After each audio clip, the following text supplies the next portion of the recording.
दीप से दीप जलाते चलो, प्रेम की गंगा ज्योत से ज्योत जलाते चलो, मैं तो भूलूंगा, मैं ना भूलूंगा, मैं तो भूलूंगा।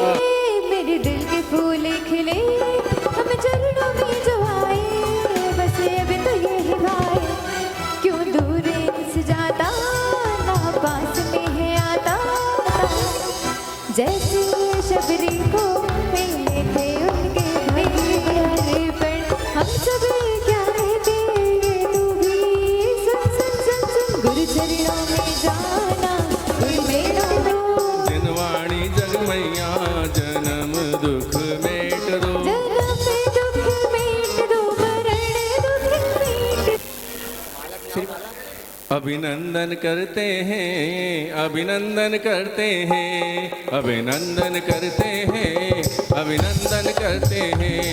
हम आपके पुण्यों का अनुमोदन करते हैं, अभिनंदन करते हैं, अभिनंदन करते हैं। लगे लगाओ, इनको फूलों की माला पहनाओ, इनके माथे पे तिलक लगाओ, इनको फूलों की माला पहनाओ, इनके पुण्यों को करो अनुमोदन। पुण्य इनके प्रबल को शत शत नमन, पुण्य इनके प्रबल पुण्यों को शत शत नमन। मंगल रेचना के लिए स्वीकार करें।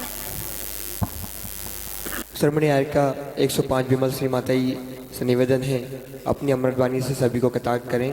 वंदावी माता जी, वंदावी माता जी, वंदावी माता जी। पंथ अभी बात आएगी, लोग बाग एक साथ कितने कितने काम कर लेते हैं।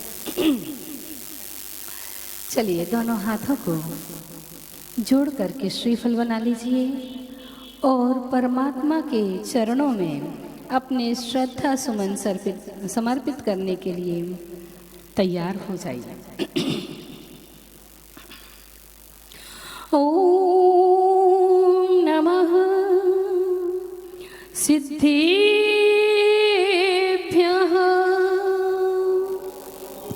नमः सिद्धेभ्यः, ओम नमः सिद्धेभ्यः,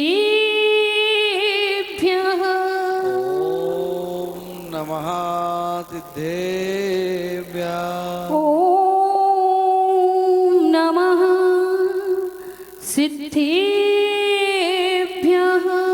ॐ नमः सिद्धेभ्यः।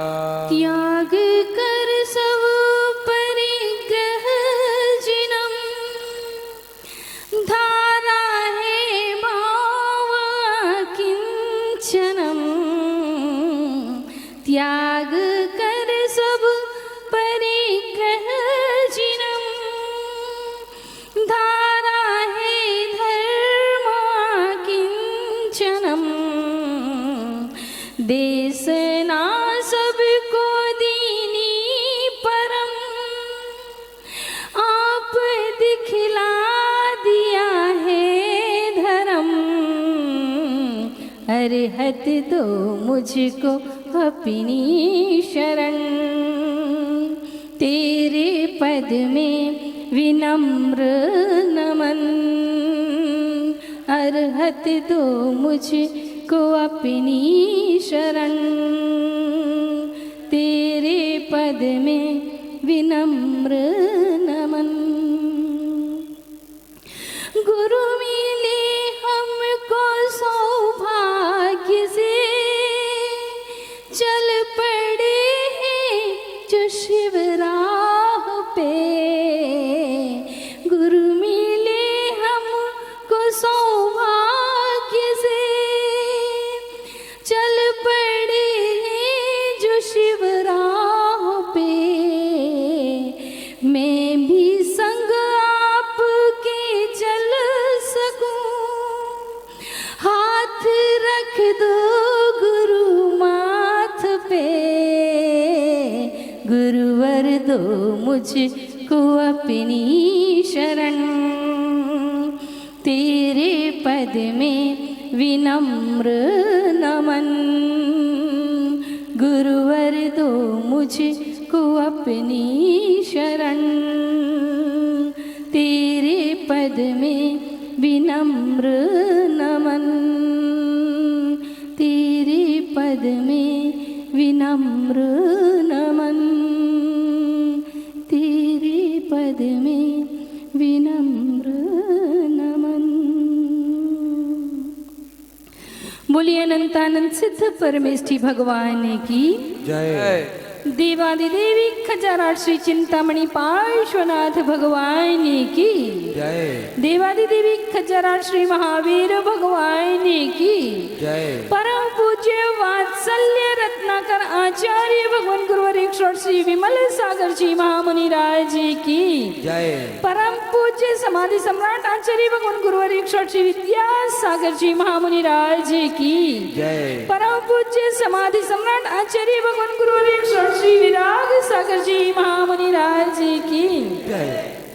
परम पूज्य भक्तावर महोदधि उच्चारणाचार्य मम शिक्षा दीक्षा संस्कार प्रदाता आचार्य भगवान गुरुवर ईश्वर श्री विनम्र सागर जी महामुनि राज की जय। महामुनि राज की जय। महामुनि राज की जय। पर्वाधिराज पर्युषण महापर्व की जय। उत्तम आकिंचन्य धर्म की जय। आप सबके कर्मों की जय। बोलिए संपूर्ण आरिका 105 विमल श्री माता जी की जय। आरिका संघ की जय।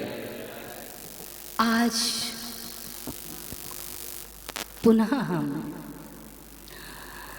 परम परमात्मा भगवान महावीर के शासन काल में उनकी पीयूष वाणी का रसपान करने के लिए आतुर हुए हैं और मंगल समय चल रहा है पर्युषण महापर्व का, जिसके 8 दिन पूर्ण होकर के आज कौन सा दिन है? 9वां दिन। 9वां दिन है। ध्यान रखना, 9 का अंक कभी समाप्त कैसे नहीं होता। 9 के बाद 10 आता तो है, होता कि नहीं होता है? 9 का अंक कभी समाप्त नहीं होता है। आप 9 का पहाड़ा पढ़िएगा। 9 एकम 9 दूनी 8 और 1 और 8 9 3। वैसे सबने इसका एक्सपेरिमेंट कर रखा है पहले ना, बताने की जरूरत नहीं है। 9 का अंक अखंड है, ये 9 का अंक। और देखिए आचार्य भगवंतों ने क्या, जिनेंद्र भगवान की प्रकृति का नियम है कि ये 9वें अंक पर ही आकिंचन्य धर्म को रखा है, जो हमें अखंडता की ओर ले जाता है, जो हमें अखंड बनने की प्रेरणा देता है। और जिसने इस 9वें अंक यानी 9वें धर्म को अपने जीवन में अंगीकार कर लिया, वह संसार से पार हो जाया करता है, अखंड स्वरूप को प्राप्त कर लेता है, शाश्वत स्वरूप को प्राप्त कर लेता है। आकिंचन्य बहुत देर से सुन रहे थे, आखिर आकिंचन्य है क्या? ना किंचन ना किंचन इति आकिंचन, यानी किंचित मात्र भी पर वस्तु मेरी नहीं है। मेरी आत्मा के अलावा इस संसार में इन चर्म चक्षुओं से जो भी दिखाई देता है, वह सारा का सारा पदार्थ, सारा द्रव्य पर है, मेरा कुछ भी नहीं है। और यही सत्य की जानकारी हो जाना आकिंचन्य है।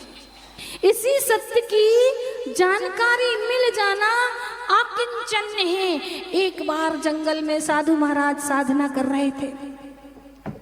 साधु तो जंगल में ही साधना किया करते हैं, वो तो अब बात ऐसी है कि जंगल कट गए हैं। जंगल कट गए हैं, इसलिए साधुओं को मनुष्यों के जंगल में रहना पड़ता है।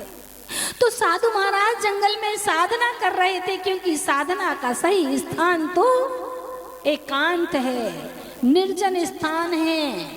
और साधना का सही स्थान जहां पर विभिन्न प्रकार के जीव जंतु पशु पक्षी आदि रहते हैं, उनके बीच में अपने आप को पहचानना, अपने स्वरूप को जानने का प्रयास ही साधना है।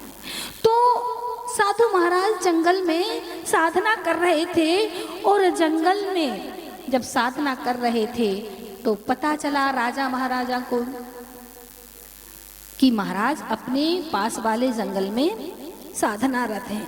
तो वो अपनी परिकर के साथ आए, और परिकर के साथ आकर के उन्होंने साधु के दर्शन किए और कहा है, रिक्ता पाणी न गंतव्यम देव राजान गुरुर प्रति। यानी कि जब हम भगवान के दर्शन करने जाएं, राजा से मिलने जाएं और महाराज यानी साधु के दर्शन करने जाएं, तो कभी खाली हाथ नहीं जाना चाहिए।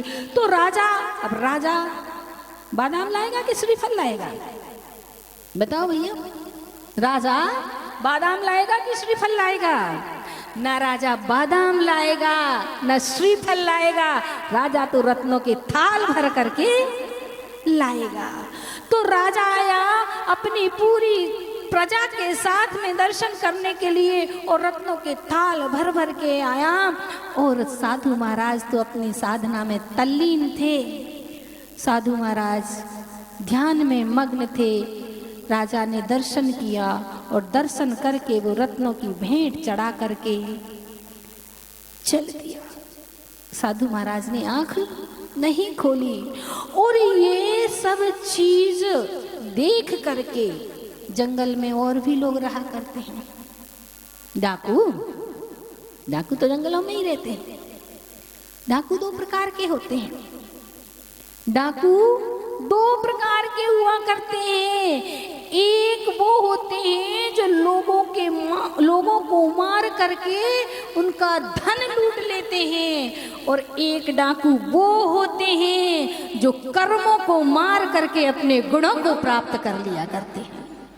डाकू दो प्रकार के होते हैं। तो अब दो डाकू मिल गए, दो डाकू, एक साधु महाराज और डाकू। और जैसे ही साधु महाराज के पास रत्न चढ़े हुए देखे, तो डाकू तो सोचने लगा कि इनके पास तो बहुत माल है, और आया और साधु को पेड़ से बांध दिया, क्योंकि उस पेड़ के नीचे ही बैठे ध्यान कर रहे थे। पेड़ से बांध दिया और कहने लगा कि जितना भी माल तेरे पास है सब कुछ निकाल। इतना जब सामने दिखाई दे रहा है, जब बाहर रख के इतना बैठा है, तो अंदर कितना होगा? तो साधु ने कहा, हाँ माल तो मेरे पास बहुत है, मेरे पास ऐसा माल है कि जो संसार में किसी के पास नहीं है, पर वो माल ऐसा है कि तुम उसे ले नहीं सकते। ना राजा छीन सकता है, ना चोर चुरा सकता है, और ना कोई हत्या सकता है। ऐसा माल, ऐसा रत्न मेरे पास है। उसने कहा, देते हो कि अभी गोली चला दूं? उसने कहा, तुम्हारी मर्जी, जो मन आए करो। उसने, साधु ने कहा, तुम्हारा मन हो रहा है ना, तुमसे मैं एक बात कहता हूं, तुम मुझे मारने से पहले मेरे 2 प्रश्नों का उत्तर ले आओ। उसने कहा, कौन से 2 प्रश्न हैं? तो उसने कहा कि जाओ अपने परिवार वालों से पूछकर आओ। पहला प्रश्न ये कि मैं जो कर रहा हूं वो सही है कि नहीं, एक। दूसरा प्रश्न ये है कि अगर मैं जो कर रहा हूं उसका फल मिलेगा तो तुम उसको मेरे साथ भोगोगे कि नहीं? ये दो प्रश्न साधु महाराज ने उसको टिका दिया। अब उसके दिमाग में भी हाँ बात तो सही है कि मैं जो इतना कर रहा हूँ, रात दिन जंगलों में घूम रहा हूँ, लोगों को मार मार करके धन इकट्ठा कर रहा हूँ, अपने परिवार का भरण पोषण कर रहा हूँ, एक बार पूछ तो लूं कि वो परिवार वाले कितना मुझे पसंद करते हैं, कितना मेरे काम को पसंद करते हैं। तो उसने कहा नहीं, मैं ऐसे नहीं जाऊंगा, मैं तुम्हें इस पेड़ से बांध करके जकड़ करके और फिर जाऊंगा, कहीं तुम भाग गए तो, कहीं तुम भाग गए तो। साधु ने कहा विश्वास करो, जब तक तुम लौट के नहीं आओगे मैं यहीं रहूंगा। फिर भी वो साधु को पेड़ से बांध करके चला गया। जब घर पहुंचा, सारे परिवार वालों को इकट्ठा किया, सब अपनी अपनी मौज मस्ती में लगे हुए थे। सबको बुलाया कि बहुत अर्जेंट मीटिंग है, सब इकट्ठे हुए। उसने वही दो प्रश्न रखे। पहला प्रश्न क्या था कि ये बतलाओ मैं जो कर रहा हूं वह सही है या गलत, अच्छा है या बुरा? सारे लोगों ने कहा, सारे लोगों ने एक स्वर में उत्तर दिया निहायत गलत। क्यों? क्योंकि अगर आपको कमाना है तो आपके पास हाथ दिए हैं, पैर दिए हैं, दिमाग दिया है। क्या जीवों को मार करके ही या उनका धन लूट करके ही आप घर का गुजारा कर सकते हो? और कोई रास्ता नहीं है आपके पास। ये आपका रास्ता बिल्कुल गलत है, आप बिल्कुल गलत कर रहे हैं। अरे उसने कहा मैंने अपनी पूरी जवानी इन कार्यों में लगा दी, इनकी अच्छी अच्छी सारी व्यवस्थाएं की, उनने तो एक मिनट में मेरी बात को नकार दिया कि मैं जो कर रहा हूं वो गलत है। अब दूसरी बात आई, अच्छा दूसरा प्रश्न का उत्तर दो। दूसरा प्रश्न सब लोगों ने कहा बताओ कौन सा है तुम्हारा दूसरा प्रश्न?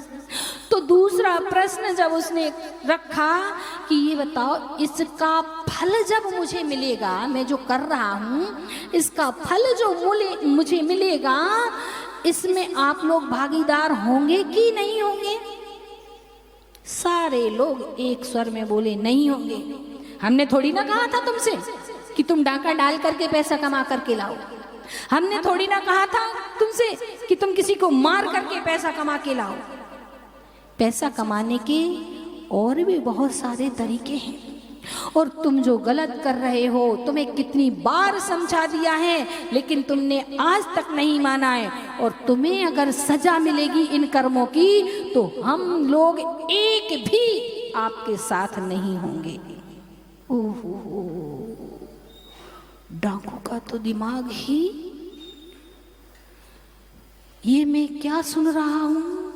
जिनके लिए मैंने पूरा जीवन लगा दिया, जिनके लिए मैंने अपना सारा सुख चैन मिटा दिया, और वो ये कह रहे हैं कि मैं तुम्हारा साथ नहीं दूंगा।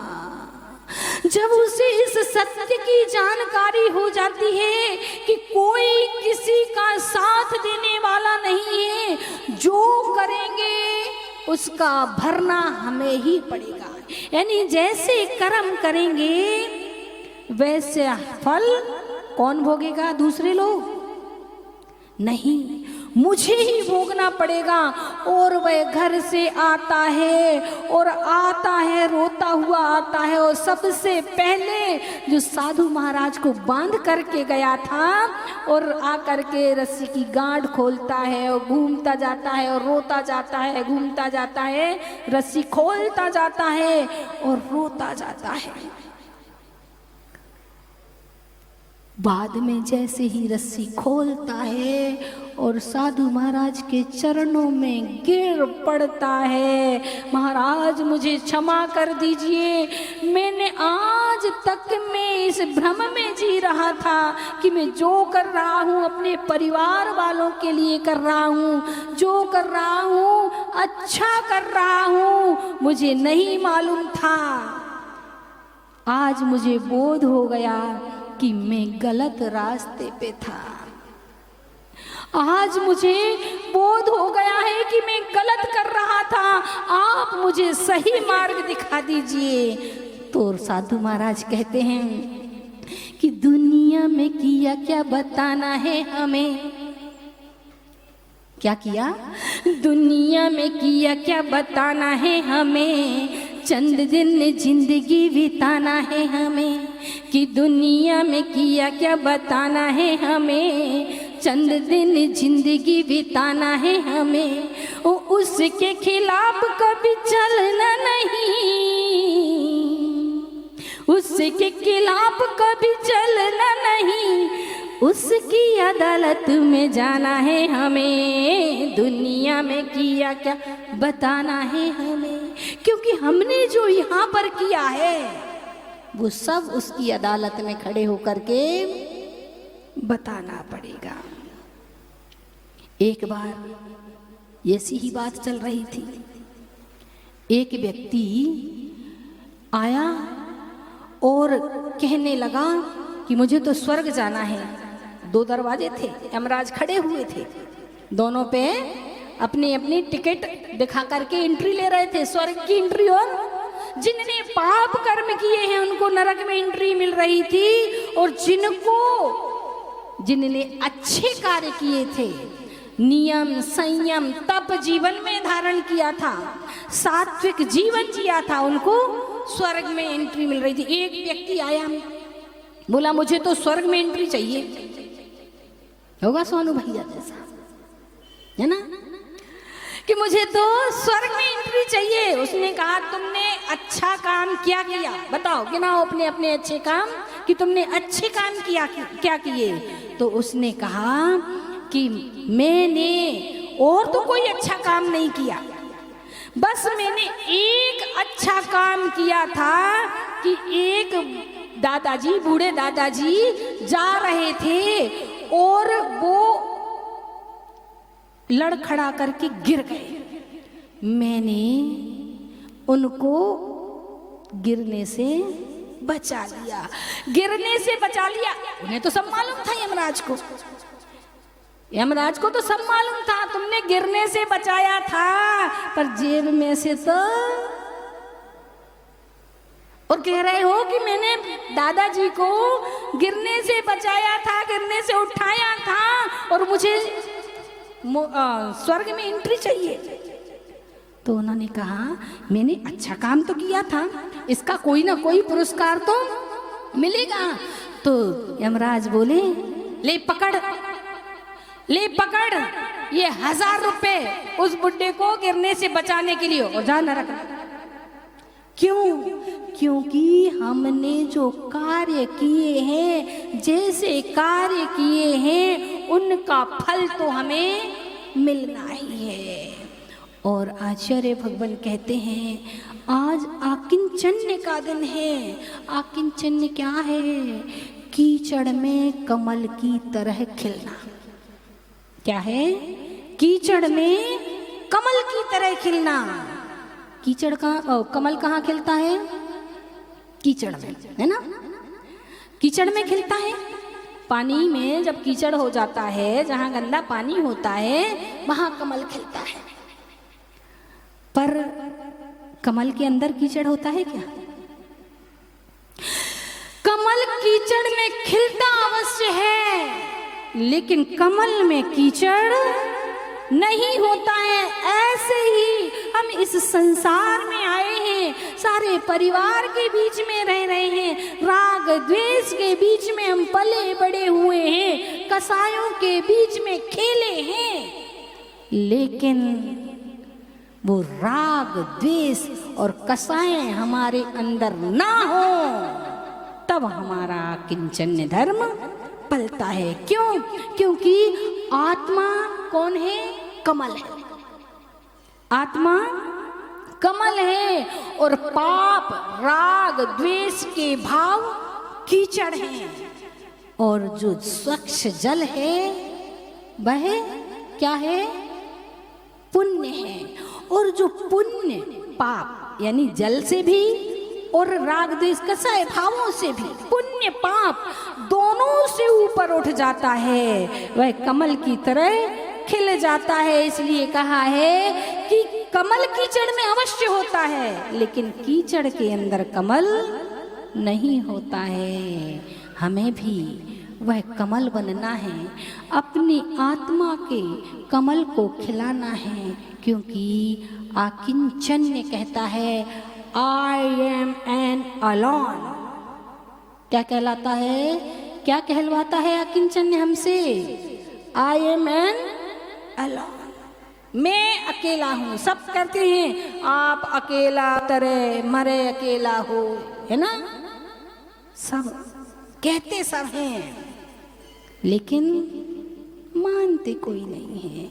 और आज का ये धर्म है सिर्फ मान्यता का धर्म है, सिर्फ मान्यता का धर्म है। मैं अकेला आया था, अकेला जाना है। जब मैं यानी सब्जेक्ट, अभी माता जी बता रही थी आई मी माई माइंड, है ना, मी माई माइंड निकल जाए, यानी सब्जेक्ट में से ऑब्जेक्ट, पॉजेसिव, नेगेटिव ये सब निकाल दें तो क्या बचेगा? अकेला आई, मैं, एक अकेला मैं ही हूँ, वो कहलाता है आकिंचन्य। और आकिंचन्य मान्यता का धर्म है, सिर्फ मानना है।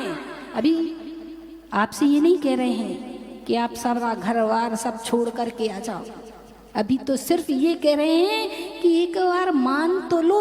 एक बार दोनों भाई थे, दोनों भाई में लड़ाई हो गई, लड़ाई हो गई और लड़ाई होने के बाद छोटा भाई रोने लगा। इतने में पिताजी आ गए। पिताजी ने आकर के पूछा क्या हुआ? पिताजी ने पूछा क्या हुआ? तो बोले कि दोनों की लड़ाई हुई। किस बात की लड़ाई हो गई? क्यों रो रहा है? तूने लड़ लिया, इसने तुझे कह दिया, उसने तुझे कह दिया, तूने उसको कह दिया, उसने तुझे कह दिया, तूने उसे मार लिया, उसने उसे मार लिया। कह रहे यही तो बात है कि मैंने इसको गधा कहा। बड़ा भाई कहने लगा मैंने इसको गधा कहा।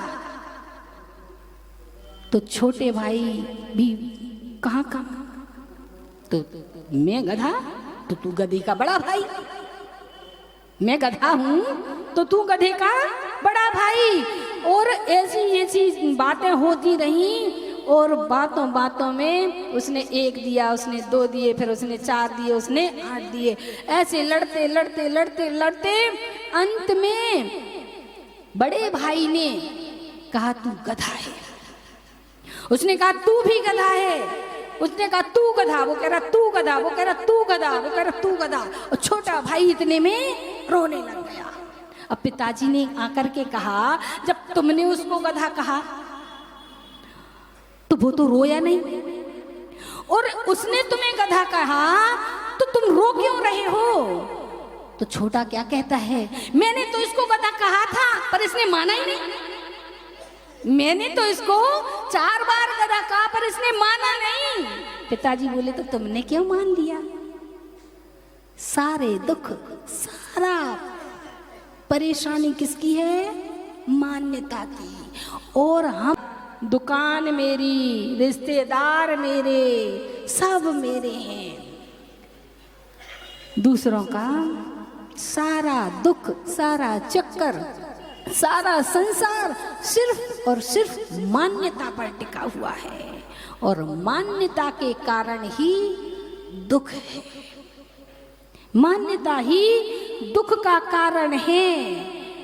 अगर हम नहीं मानते इन सब को अपना तो खाओ पियो और मस्त रहो, पर हमने आज तक ये सोच ही नहीं पाया, समझ ही नहीं पाया, जान ही नहीं पाया। और जान क्या, हमने जानने का प्रयास नहीं किया। सबसे बड़ी बात है कि हमने प्रयास नहीं किया, क्योंकि हमने अपना दिमाग उस ओर लगाया ही नहीं। जो विषयों की आग है, जो राग देश भावों की आग है, वो पानी से बुझेगी क्या? नहीं बुझेगी। किससे बुझेगी? ज्ञान से बुझेगी। और जब हम उसको अपने अंदर समझ सकेंगे, जान पाएंगे, उसकी सत्यता को पा पाएंगे, तब जा कर के हम आकिंचन्य को प्राप्त कर पाएंगे। आकिंचन्य का मतलब है सब कुछ भूल जाना। आकिंचन्य का मतलब है सब कुछ भूल जाना। चार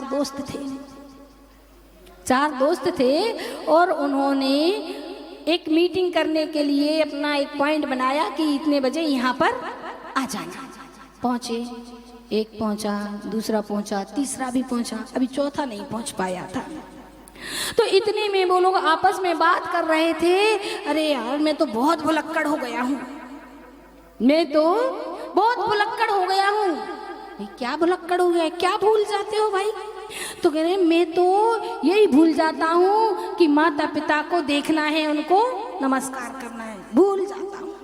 दूसरा बोला भैया तू तो ठीक है, माता पिता को ही भूलता है, मैं तो इतना भुलक्कड़ हो गया हूँ कि मैं अपने आप को ही भूल जाता हूँ कि मुझे नहाना भी है और खाना भी है। इतना अपने किसमें? अपनी दुकानदारी में। अभी 2:30 बजे, कितने बजे जाना रितेश भैया? पूरा दिन दुकान में गए, भूल जाता हूँ, मैं अपने आप को ही भूल जाता हूँ। तीसरा बोला भैया तू ठीक है, मैं तो कभी कभी सांस लेना ही भूल जाता हूँ। इतने में चौथा आया। तुम लोग सही कह रहे हो यार, ये भूलने की बीमारी बहुत चल गई है, ये भूलने की बीमारी बहुत चल गई है। तुम माता पिता को भूल जाते हो, तुम अपने आप को भूल जाते हो, तुम सांस लेना भूल जाते हो। भगवान ये मैं इतना भुलक्कड़ हूँ, इतना भुलक्कड़ हूँ, और इस भुलक्कड़पनी ने आज मुझे करोड़पति बना दिया है। हैं? भूलने, भुलक्कड़पनी ने करोड़पति बना दिया। भैया कैसे बन गए तुम भुलक्कड़ होकर के करोड़पति? तो सब लोगों को उत्सुकता हुई। तीनों दोस्त बोले जल्दी बता कैसे कैसे? हम भी तो भूलते हैं, पर हम तक आज तक नहीं बने। तो उसने कहा भैया क्या बताओ, कुछ मत पूछो। अरे बता दो भैया, कुछ मत पूछो यार। कल रात को सेठ जी को अटैक पड़ा और मैं डॉक्टर बुलाना ही भूल गया। सेठ जी को अटैक पड़ा, मैं डॉक्टर बुलाना ही भूल गया। सेठ जी मुझे अपना पुत्र समझते थे, तो सारी संपदा उनकी मेरी, मैं एक भूल में ही करोड़पति। ऐसे ही भूलना है। हाँ बन सकते हो, करोड़पति नहीं, करोड़पति नहीं, तुम तो पूरी दुनिया के अधिपति बन सकते हो। बस भूलना सीख लो, भूलना सीखना है। जिस दिन भूल जाओगे इस संसार को, अपने आप में आ जाओगे, उस दिन इस सारी दुनिया के अधिपति बन जाओगे। इसलिए भूलना सीखिए, भूलना सीखिए। अगर हम भूलना नहीं सीख पाए तो एक दिन हम जिनको अपना मानते हैं, जिन पर अपना जीवन कुर्बान कर देते हैं, वो ही हमें आकर के हमारी अर्थी को आग लगा जाएंगे। कहते हैं जिनको अपना मानता था वो ही आएंगे, वो ही आएंगे। मेरी अर्थी को बनाकर फूंक आएंगे, फूंक आएंगे।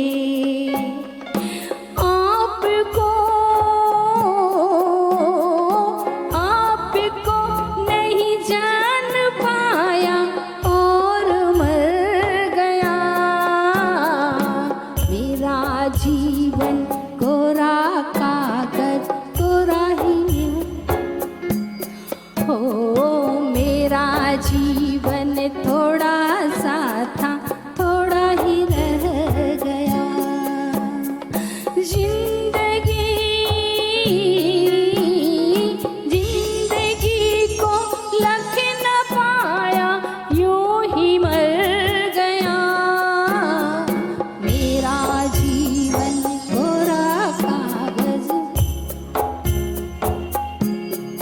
संसार में कोई अपना नहीं है, कोई अपना साथ देने वाला नहीं है और कोई अपने साथ जाने वाला नहीं है। फिर भी ना जाने हम किस चक्कर में पड़े हुए हैं, किसके सहारे जी रहे हैं और किसके कारण हम ये परिग्रह को इकट्ठा करते जा रहे हैं। एक बार एक स्कूल से बच्चों के लिए पिकनिक पे ले जाते हैं आपके यहाँ के बच्चों को कि नहीं ले जाते हैं, तो स्कूल से पिकनिक पर ले गए बच्चों को और पिकनिक स्पॉट पर पहुंच गए।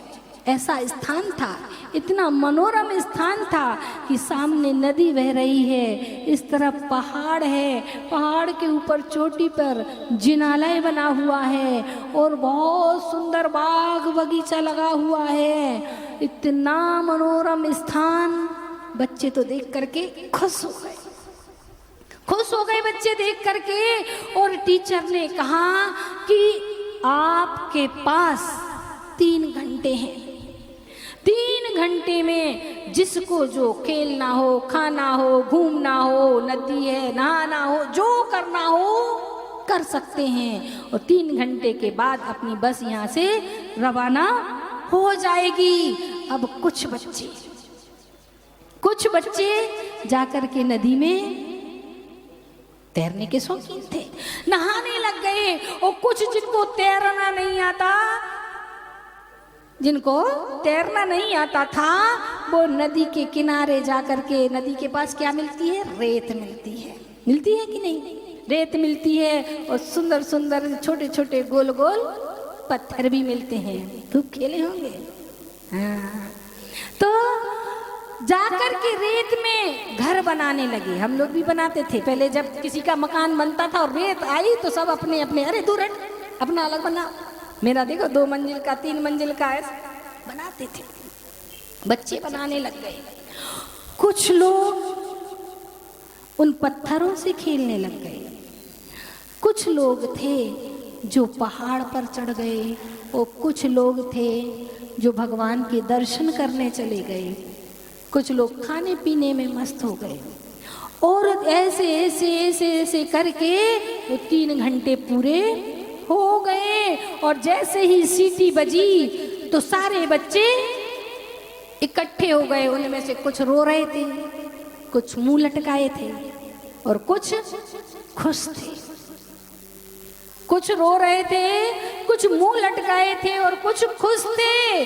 उनसे पूछा, भैया तुम्हें 3 घंटे का पूरा टाइम दिया, तुम्हें अपनी मनमानी करने का टाइम दिया, फिर भी तुम रो रहे हो, तुम मुंह लटकाए हो और तुम हंस क्यों रहे हो भैया? पूछा टीचरों ने। तो उनने कहा कि मैं तो इतनी देर से नदी के किनारे धूप में बैठा बैठा घर बना रहा था, रेत का मकान बना रहा था और एक लहर आई और पूरा घर बिखर गया। धूप में ना मैंने कुछ खा पाया ना पी पाया और क्या हुआ, घर भी नहीं बन पाया। रो रहा था बड़े जोर जोर से। दूसरे से पूछा, तुम क्यों रो रहे हो भैया? मैं नदी में गया, नदी में मैंने खेला कूदा तैरा और सब कुछ किया, पर मैंने भोजन ही नहीं कर पाया। मैंने भोजन नहीं कर पाया और मुझे भूख लग रही है और अब खाने को कुछ है ही नहीं। तीसरे से पूछा कि तुम क्यों मुंह लटकाए हो? कि मैंने ये इतने सुंदर सुंदर बाग बगीचे थे, मैंने इनको देखा, मैंने इनमें बैठ करके बढ़िया हवा का आनंद लिया, लेकिन अपने लिए मैंने कुछ भी नहीं ले पाया, कुछ भी खरीद नहीं पाया, कुछ ले नहीं पाया। ना ही ये सुंदर सुंदर ये चमकीले पत्थर हैं, वो पत्थर भी नहीं उठा पाया। इसलिए मुझे अच्छा नहीं लग रहा है, इसलिए मेरा मुंह लटका हुआ है। अब बात आई उस व्यक्ति से जो कि हंस रहा था, मुस्कुरा रहा था। उसने कहा तुम हंस क्यों रहे हो? मैं इसलिए हंस रहा हूँ कि आज तक मैंने इतना सुंदर मंदिर देखा ही नहीं था। पर्वत पर इतना सुंदर मनोहर मंदिर, इतनी मनोज्ञ वीतरागी प्रतिमा के दर्शन करके आया हूँ कि मन आनंदित हो गया है। और मैंने दर्शन भी कर लिया, मैंने भोजन भी कर लिया और मैंने घूम भी लिया, इसीलिए मैं खुश हो रहा हूँ। और वो सारे रो रहे थे। और देखना बात ये थी कि उसमें लौटते समय आप कुछ ले नहीं जा सकते हैं। बस में बैठने के बाद आप कुछ वहाँ से ले नहीं जा सकते हैं। जो करना है यही करना है। उनने किया, वो रो रहे थे। उसने किया, वो मुंह लटकाए बैठा था। और जिसने परमात्मा के दर्शन किए, भगवान की भक्ति की और भरपेट भोजन किया, वो आनंदित था। आपको मालूम है वो कौन थे? हम लोगों में से ही थे कि हम आते हैं और दिन रात आपाधापी में लगे रहते हैं। मुझे कमाई करनी है, मुझे घर बनाना है, मुझे मकान बनाना है, मुझे दुकान लगाना है, और ना खा पाते हैं, ना पी पाते हैं, ना चैन से बैठ पाते हैं, और जिंदगी भर रोते रहते हैं। दूसरे वे होते हैं जो करते हैं पर दूसरों के लिए करते हैं, परिवार के लिए करते हैं, रिश्तेदारों के लिए करते हैं, अपने लिए कुछ नहीं कर पाते हैं। वो मुंह लटकाए बैठे रहते हैं।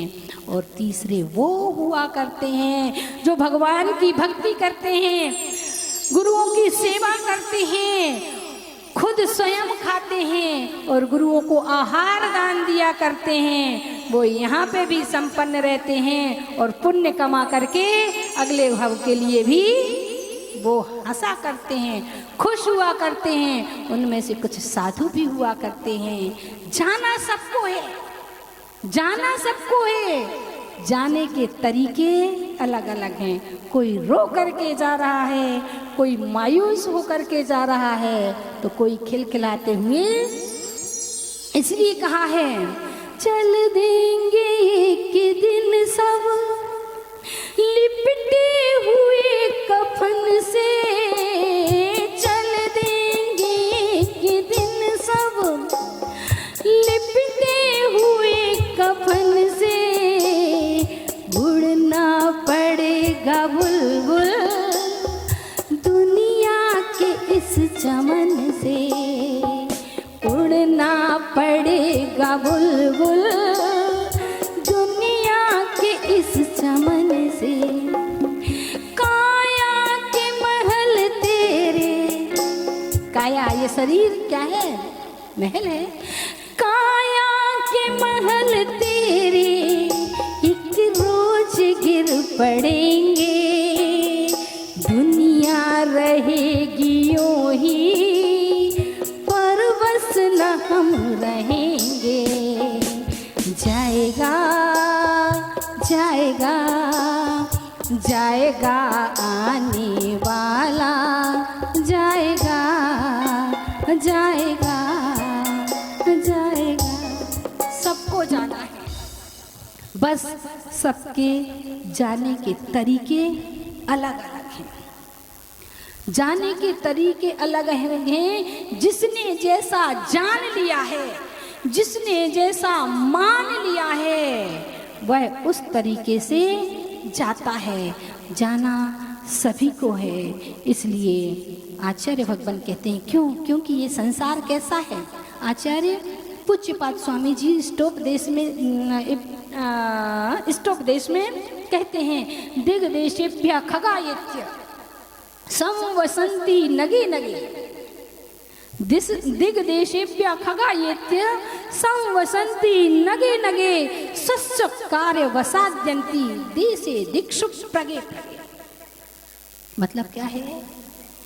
दिग्देशेभ्यः अलग अलग दिशाओं से संध्याकालीन मेला होती है, जब वृक्षों पर पक्षी आते हैं। कहाँ से आते हैं मालूम है आपको? कोई लाल घाटी से आया है ना, कोई स्टेशन से आया, कोई चौक से आया, कोई अलग गांव से आया, करौद से आया, कोई समझगढ़ से आया। पक्षी तो उड़ करके आते हैं, देश देश से दिशाओं से पक्षी आते हैं और एक वृक्ष पर रुक करके रात्रि विश्राम करते हैं। रात्रि विश्राम करते हैं और जैसे ही सुबह होती है अपने अपने कार्य के लिए अपनी अपनी दिशा में उड़ जाते हैं।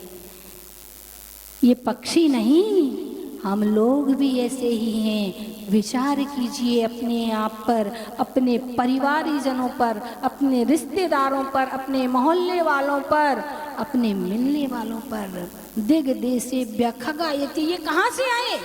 कोई नरक से आया, कोई त्रेंच से आया, कोई मनुष्य गति से आया, कोई देव गति से आया। आकर के कुछ दिनों के लिए यानी एक रात्रि के लिए विश्राम के लिए यहाँ रुक गए हैं। और अब कहाँ जाना है? सब साथ में चलेंगे भैया? सब साथ में नहीं जा सकते हैं, सब साथ में नहीं जा सकते। जिसने यहाँ पर जैसा कर्म किया है अपने अपने कर्म के अनुसार अपनी अपनी आयु का बंध किया है, उसके अनुसार स्वस्व कार्य वसाद्यन्ति, अपने अपने कार्य के अनुसार कहाँ जाएंगे? देशे दिक्षु प्रगे प्रगे, अलग अलग दिशाओं में पलायन कर जाएंगे। कोई नरक गति जाएगा, कोई देव गति जाएगा, कोई मनुष्य गति जाएगा, तो कोई कहाँ जाना है? कहाँ जाना है? हाँ, जाना तो सबको मोक्ष है, पर जाने के लिए, उड़ने के लिए पंखों में वो ताकत भी होनी चाहिए। पंखों में उतनी ताकत होनी चाहिए कि उस अनंत आकाश की उड़ान भर सके। इसलिए कहा है बढ़ रही है प्यास तो, बढ़ रही है प्यास तो अमृत निकलना चाहिए। बढ़ रही है प्यास तो अमृत निकलना चाहिए। भूले भटके को यहाँ गंतव्य मिलना चाहिए। जो अनादिकाल से हम भूले भटके हैं, अपने आप को नहीं पहचान पाए हैं, तो हमें अपने आप को जान लेना चाहिए, समझ लेना चाहिए और अपना लक्ष्य बना लेना चाहिए। बढ़ रही है प्यास तो अमृत निकलना चाहिए। भूले भटके को यहाँ गंतव्य मिलना चाहिए। बढ़ गई है आग गर्व इन वासनाओं की दिली, बढ़ गई है आग गर्व इन वासनाओं की दिले। तो दिल हिमालय से कोई गंगा निकलनी चाहिए, तो दिल हिमालय से कोई गंगा निकलनी चाहिए। यानी अंतरंग से वो ज्ञान रूपी गंगा, वो भक्ति रूपी गंगा, वो त्याग रूपी गंगा निकलेगी, जो सारी आग को, संसार के ताप को नाश करने वाली हो जाएगी। हम सभी लोग इस संसार में अकेले आए थे, अकेले जाना है, अकेले जाना है और हमें अपने कंधों पर ही अपनी अर्थी को उठा कर के ले जाना है। इसलिए अपने आप को संभालें, अपने आप को पहचानें, अपने आप से परिचय करें, क्योंकि दुनिया से परिचय करते करते तो हमने अनेकों जन्म बिता दिए हैं। आज आवश्यकता है स्वयं से परिचय करने की, क्योंकि आत्मा और परमात्मा दो चीज़ें होती हैं। जब हम संसार में भ्रमण करने का हमारा भाव आता है तो ये आत्मा की आवाज़ होती है, और जिस दिन संसार के दुखों से बचने की आवाज़ आ जाए तो समझ लेना ये परमात्मा की आवाज़ हुआ करती है। तो हमारे अंदर परमात्मा विराजमान है उस परमात्मा को जागृत करें और उस परमात्मा की आवाज को सुने, यानी संसार के दुखों से बचने का उपाय ढूंढें। उस 9 के अखंड अंक को प्राप्त करके अपने आप को उस अखंड शाश्वत सिद्ध शिला पर पहुंचने का प्रयास करें। इन्हीं भावनाओं के साथ बोलिए परम पूज्य आचार्य भगवान गुरु और 108 विनम्र सागर जी महामुनि राज की जय। बोलिए संप्रदाय का 105 विमल श्री माता जी की जय।